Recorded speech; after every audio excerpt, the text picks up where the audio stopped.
los adelantados procesos electorales de Morena y sus partidos aliados, así como de la oposición donde confluyen el Frente Amplio por México y Movimiento Ciudadano, van a dar sorpresas en las próximas semanas.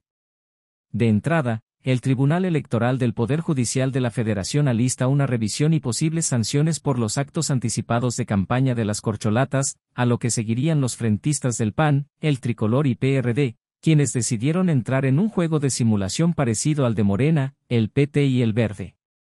El INE, con su nueva presidenta y los nuevos consejeros, se ha visto aletargado y permisivo, más cuando se trata del presidente de la República.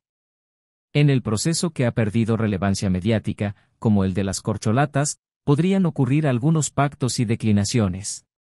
La batalla por la candidatura de Morena entre Claudia Sheinbaum, Marcelo Ebrard y Adán Augusto López llegará eventualmente al punto en el que las otras tres corcholatas declinen, de forma pública o privada, por alguno de los tres. En este escenario se asegura que el morenista Ricardo Monreal y el legislador del Verde, Manuel Velasco, declinarían por el exsecretario de Gobernación, siempre y cuando siga creciendo en las encuestas y se posicione con posibilidades de ganar la encuesta del 6 de septiembre. La razón de la probable declinación de Monreal por Adán Augusto López es su relación cuando era coordinador de los senadores de Morena y presidente de la Junta de Coordinación Política con el entonces secretario de Gobernación. Fue el tabasqueño quien lo reunió de nueva cuenta con su paisano, el presidente López Obrador, a principios de junio. Era lo que más ansiaba el zacatecano y fue tal su éxtasis que salió a decir que se mantendría en Morena hasta la muerte y que prefería no ser nada antes que traicionar al presidente. Monreal, además, ya hizo cálculos y reconoce que tampoco le alcanza para ser candidato al gobierno de la CDMX. Su futuro está en la Cámara de Diputados. En el caso de Manuel Velasco los une una especie de compadrazgo. El exsecretario de Gobernación recibió varias veces al excoordinador de los senadores del Verde y ayudó a que el partido se metiera de lleno en la elección del Estado de México en favor de Morena y también que su dirigencia terminara declinando en Coahuila, aunque no le sirvió para ganar. De la misma manera que ayudó a Monreal a reencontrarse con López Obrador, Adán Augusto López hizo posible una reunión entre el presidente y el llamado Niño Verde, Jorge Emilio González, quien enfrenta problemas de salud. Fue la primera vez que se vieron y platicaron personalmente. El exdiputado del PT, Gerardo Fernández Noroña, haría lo propio con la exjefa de gobierno, mientras que el excanciller se quedaría sin apoyo dentro de las corcholatas, a pesar de que transita bien con una parte del Partido Verde. En cuanto a la oposición, como lo adelantamos la semana pasada, Santiago Krill está listo para renunciar a su cargo como presidente de la Cámara de Diputados, pero también a sus aspiraciones presidenciales. El panista podría declinar a favor de Xóchitl Gálvez en la segunda fase del proceso, tras reunir las 150,000 firmas que solicitó el Frente Amplio por México. Ya ha habido pláticas en ese sentido. Si Krill se baja, poco les quedará por hacer al resto de los aspirantes, pese a que algunos han logrado posicionarse de buena manera, como es el caso de los priistas Enrique de la Madrid y Beatriz Paredes. Muy probablemente el proceso de los frentistas va a definirse más pronto que en septiembre, en buena medida por el incesante acoso del presidente López Obrador a Xóchitl Gálvez.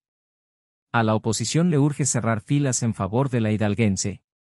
Y en el caso de Movimiento Ciudadano, este lunes su líder moral, Dante Delgado, volvió a reconocer que no descarta alianzas en el 2024, aunque aún no es tiempo de anunciarlas. Originalmente se proyectó al gobernador Enrique Alfaro para lanzarse como candidato de MC en 2024, pero fue el mismo líder del Grupo Jalisco quien se descartó públicamente y presionó a Delgado y al partido para que se unan al Frente Amplio. Eso es lo que muy probablemente van a hacer para apoyar a Xóchitl Gálvez, con todo y la posible permanencia del Partido Revolucionario Institucional. El argumento sería el bien superior de intentar echar a Morena de la presidencia. La otra opción de Dante Delgado es que su pupilo, el estridente gobernador de Nuevo León, Samuel García, se lance de una vez por la presidencia en 2024. La amistad de Samuel con Luis Donaldo Colosio Riojas, alcalde de Monterrey, sería suficiente argumento para rechazar unirse a una mega alianza opositora donde esté el tricolor, pese al bien superior. Muchos pactos, acuerdos públicos, privados y declinaciones podríamos ver en las próximas semanas. Si el escenario para la elección presidencial de 2024 ya se ve de por sí complicado y tenso, no solo por la competencia política sino por el tamaño de los comicios en los que se renovarán más de 3.000 cargos de elección popular, desde la Presidencia de la República y la totalidad del Congreso de la Unión, hasta 1.580 presidencias municipales, 31 congresos estatales y 9 gubernaturas estatales incluyendo la de la capital de la República. Ahora el presidente López Obrador y sus funcionarios y estrategas políticos han empezado a invocar al fantasma de la violencia, acusando una supuesta intención de la derecha conservadora de violentar esos comicios si no pueden ganarle a Morena. Sin un solo elemento de prueba y sin sustentar sus dichos, el caricaturista Rafael Barajas el Fisgón y el director de la UIF, Pablo Gómez, lanzaron su teoría conspiratoria en una plática de adoctrinamiento a las huestes morenistas, a las que el caricaturista de La Jornada y también asesor y contratista beneficiado por el gobierno López Obradorista, les alertó. Andrés Manuel dijo una cosa muy seria, hablando del caso de Chilpancingo donde hubo un estallido social, etc., si no les funciona. Xóchitl Gálvez, muy probablemente apuesten por la violencia. Y como si fuera nado sincronizado, ayer López Obrador replicó desde su show mañanero la fantasiosa teoría de que sus adversarios políticos estarían interesados en descarrilar el mega proceso electoral del próximo año generando violencia en el país, invocando otro de sus fantasmas favoritos, el del golpe de Estado en su contra. El papá de Claudio X González llegó a decir que si no les funcionaba el fraude, no descartaban una acción como la del golpe en Chile en 1973, así como lo oyen. Ahora pues han ido moderándose porque la realidad ha demostrado que a todos los mexicanos nos conviene la transformación, dijo ayer el presidente sin precisar fechas, lugar, ni contexto de sus afirmaciones sobre intenciones golpistas. El discurso del López Obradorismo, alertando de supuestas conspiraciones violentas en las próximas elecciones, se parece más la estrategia de aquel ladrón que, tras cometer su atraco, se pone a gritar al ladrón, con la intención de generar confusión y hacer que la muchedumbre enardecida persiga al ladrón equivocado. Porque no hay evidencia alguna de que empresarios, partidos o activistas sociales en México estén pensando y menos preparando en un escenario de violencia que a nadie conviene en las elecciones presidenciales. De hecho hay algo que no cuadra en el discurso de alertamiento de la violencia que han emprendido los ideólogos y estrategas de la 4T, porque históricamente en México la violencia, sin contar la del narcotráfico y el crimen organizado que hoy azota al país, la violencia propiamente política, siempre provino del Estado y de los grupos gobernantes, que al sentirse amenazados, cuestionados o rebasados por movimientos sociales, estudiantiles, sindicales o civiles, siempre recurrieron invariablemente a la violencia militar y policíaca para sofocar cualquier tipo de movimiento que amenazara al status quo. Por eso preocupa y llama mucho la atención que sean los sectores más radicales del movimiento López Obradorista, los de la izquierda más dura y extrema, los que empiecen a hablar de amenazas de violencia en las elecciones del próximo año.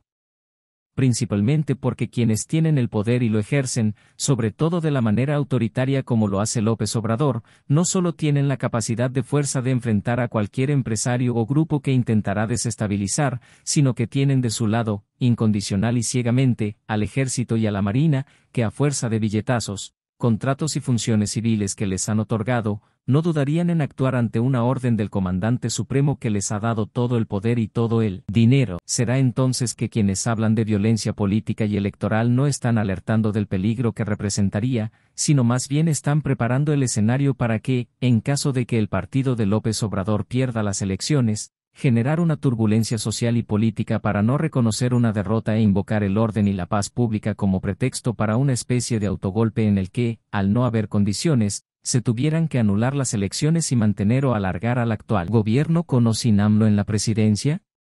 Y sí, parecen teorías conspiratorias, pero cuando estas teorías se originan y se difunden desde el poder y desde los sectores más duros y radicales de la clase gobernante, no hay que irse con la finta y creer que se trata de una ocurrencia de un caricaturista o de las eternas fobias y miedos de López Obrador. Tanta insistencia y obsesión en atacar, descalificar y exhibir a Xóchitl Gálvez y a sus contratos lícitos con el gobierno y con empresas privadas, aun cuando eso signifique violentar el secreto fiscal y que el mismo presidente de la República violente las leyes y utilice el poder para perseguir a una ciudadana y adversaria política, no parece ya una estrategia, sino más bien un miedo, terror de perder el poder en 2024. Hoy López Obrador ya no es la víctima, es el victimario desde el poder, y si con tal de conservar ese poder el presidente está dispuesto a hacer lo que se tenga que hacer, como se los dijo a los gobernadores de Morena en una reunión en Palacio Nacional en 2022, entonces habrá que empezar a preocuparse. Porque si eso incluye la generación de violencia desde el gobierno para desconocer un resultado adverso a Morena en 2024, entonces confirmaríamos el retroceso democrático y el surgimiento de una dictadura en México, nada más dañino para los mexicanos y para un país que apenas intenta levantarse de la crisis económica del COVID y que tiene ante sí una de las oportunidades económicas más claras y tangibles de su historia con el Nearshoring para generar empleo y desarrollo. Todo eso se esfumaría si, a fuerza de invocar el fantasma de la violencia desde el gobierno, terminan por hacerlo realidad. Columnas de Salvador García Soto y Mario Maldonado para El Universal.